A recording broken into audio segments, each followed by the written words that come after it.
book is an absolute masterclass on how to tell a story most people know the ending to. I was absolutely on the edge of my seat, the way that it was paced, the way that certain details were revealed. Honestly, just me in a chokehold the entire time, and I know the ending. I'm very familiar with how it ends. This book was my first 5-star read of the year. I generally don't give out 5 stars very often. To me, 4 and 3-star reads are perfectly serviceable in terms of enjoyment and entertainment, but 5-star books transcend this and become books that I just feel like are going to stay with me throughout my life and are books that I plan on rereading again in the future. The Weight of Blood by Tiffany D is one of these books. What an absolute gut punch of a book. So I was fortunate enough to have both the e-copy and the audiobook, so I went back and forth. Both were absolutely phenomenal. This young adult novel is a Carrie by Stephen King retelling reset in 2014. Instead of following Carrie, we're following Maddie Washington, who is biracial but white passing, a facade that is forced upon her by abusive father.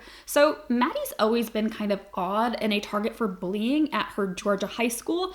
Things escalate one fateful morning when a surprise rainstorm gets her hair wet, revealing her secret to everyone. Shortly after this incident, a bullying video featuring Maddie goes viral, putting the school's racist roots under public scrutiny. So the student leadership proceeds to devise this plan to have the school's first ever integrated prom as a show of unity. That's right. This school was still having segregated proms in 2014. This book features multiple POVs, a dual timeline, and a podcast framework to help tell the story. The book explores racism in America, all over the spectrum from overt racism to more performative allyship.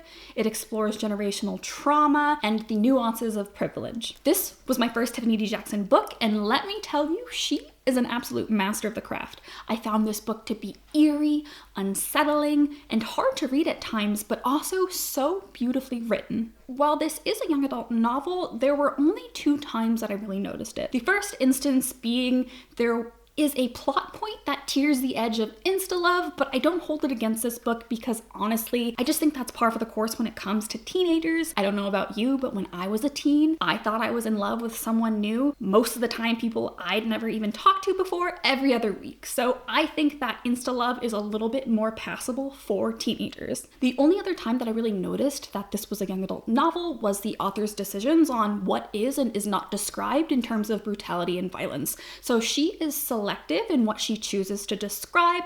I don't think this book is too gory, but there were still definitely moments the horror made my jaw drop onto the floor. But I imagine that the times she chose not to describe things were to be tailored to that more young adult audience. Did not take away from my enjoyment though. I'll have to be honest and say that sometimes I have a hard time with young adult, and I didn't have a problem with this book. It's honestly that good. That being said, I can't tell you how much I wish books like this existed for me when I was the target demographic for YA. As a mixed person myself, I can tell you firsthand that there is such a void of literature that explores mixed identity in America. I am just so grateful that we have authors like Tiffany D. Jackson out there doing the most when it comes to exploring these topics and telling socially conscious stories while also being wildly entertaining and beautifully written. I enjoy Stephen King, I like Carrie a lot, and I think most people are familiar with, at the very least, the pop culture iconic moment that is the prom pig's blood Carrie scene. What blew me away about The Weight of Blood is while it follows the beats of Carrie fairly closely,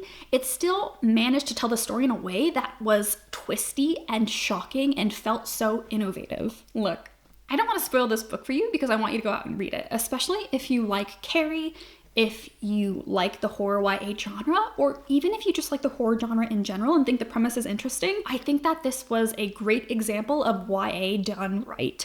I think that if you are a socially conscious reader and you like the exploration of social topics in America, then please read this book. I do not think you'll regret it. As I mentioned earlier, I went back and forth between the ebook and the audiobook, and let me tell you, if you are an audiobook girly, I highly recommend this one. It is well produced, there's a full cast of characters that really add an extra element to the atmosphere of the story. I just found it to be incredible. And that's it for this book review. I'm grateful for your time. Until next time.